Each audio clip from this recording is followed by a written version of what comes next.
Hi guys, നമ്മൾ ഇന്ന് വന്നിട്ടുള്ളത് ഗോകുലം ഊട്ടുപുരയിലോട്ടാണ്.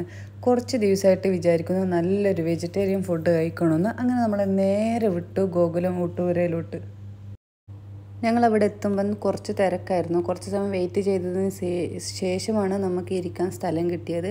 അങ്ങനെ നമ്മൾ ഇരുന്നതിന് ശേഷം ഫുഡൊക്കെ ഓർഡർ ചെയ്തു. ഞങ്ങൾ ഓർഡർ ചെയ്തത് ഒരു ഇഡ്ഡലി ഫ്രൈ വാങ്ങിച്ചു, പിന്നെ പൊടി മസാല ദോശ വാങ്ങിച്ചു, അതുപോലെ തന്നെ ഒരു ഗീ മസാല ദോശയും വാങ്ങിച്ചു, പിന്നെ ഒരു ഗീ റോസ്റ്റ് വാങ്ങിച്ചു, പിന്നെ ഒരു കോഫി, ഒരു ചായ. ഇത്ര ഐറ്റമാണ് നമ്മൾ വാങ്ങിച്ചത്. പക്ഷെ നമുക്കെല്ലാം കുറച്ച് സമയം വെയിറ്റ് ചെയ്യുമ്പോൾ തന്നെ സാധനങ്ങളൊക്കെ എത്തിയായിരുന്നു. എല്ലാം നല്ല അടിപൊളി ടേസ്റ്റ് ആയിരുന്നു. ഈ മസാല ദോശയാണെങ്കിലും അതുപോലെ തന്നെ പൊടി മസാല ദോശ നല്ല അടിപൊളിയായിട്ടുള്ളത്. പിന്നെ പൊടി ഇഡ്ഡലി ഫ്രൈ അത് നല്ല ടേസ്റ്റ് ആയിരുന്നു. എനിക്ക് ഇഷ്ടപ്പെട്ടത് പൊടി ഇഡ്ഡലി ഫ്രൈ ആയിരുന്നു. പിന്നെ ഗീ റോസ്റ്റ് ആണെങ്കിലും നല്ല ക്രിസ്പി ആയും ടേസ്റ്റി ആയിരുന്നു. പിന്നെ അവർ തരുന്ന ചട്നി അതും നല്ല ടേസ്റ്റുള്ളൊരു ചട്നി ആയിരുന്നു.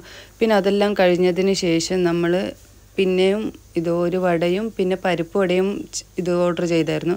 പക്ഷെ അത് നല്ല ടേസ്റ്റ് ആയിരുന്നു. മൊത്തത്തിൽ പറയുകയാണെങ്കിൽ ബ്രേക്ക്ഫാസ്റ്റ് നല്ല അടിപൊളിയായിരുന്നു. പിന്നെ എല്ലാം കഴിഞ്ഞതിന് ശേഷം നമ്മൾ ചായ കുടിച്ചു. ചായ നോർമൽ ചായ ആയിരുന്നു, പക്ഷേ കോഫി ഫിൽറ്റർ കോഫി ആയിരുന്നു എന്ന് തോന്നുന്നു. നല്ല ടേസ്റ്റ് ആയിരുന്നു. അപ്പോൾ നിങ്ങൾക്ക് ആർക്കും നല്ല വെജിറ്റേറിയൻ ഫുഡ് കഴിക്കണമെന്നുണ്ടെങ്കിൽ നേരെ ഊട്ടുപുരയിലോട്ട് വിട്ടോ. നല്ല അടിപൊളി വെച്ചെങ്കിൽ ഭയങ്കര അടിപൊളിയായിട്ടുള്ളൊരു ബ്രേക്ക്ഫാസ്റ്റാണ് കേട്ടോ. വെജിറ്റേറിയൻ ഫുഡ് എല്ലാം നല്ലതെന്ന് തോന്നുന്നു. ഇപ്പോൾ ലഞ്ച് ആണെങ്കിലും ഡിന്നർ ആണെങ്കിലും എല്ലാം അടിപൊളിയെന്ന് തോന്നുന്നു. പക്ഷേ നമ്മൾ ദോശ ഐറ്റംസ് കഴിച്ചതുകൊണ്ട് നമുക്ക് എല്ലാവർക്കും പേഴ്സണലായിട്ട് നല്ലപോലെ ഇഷ്ടപ്പെട്ടു.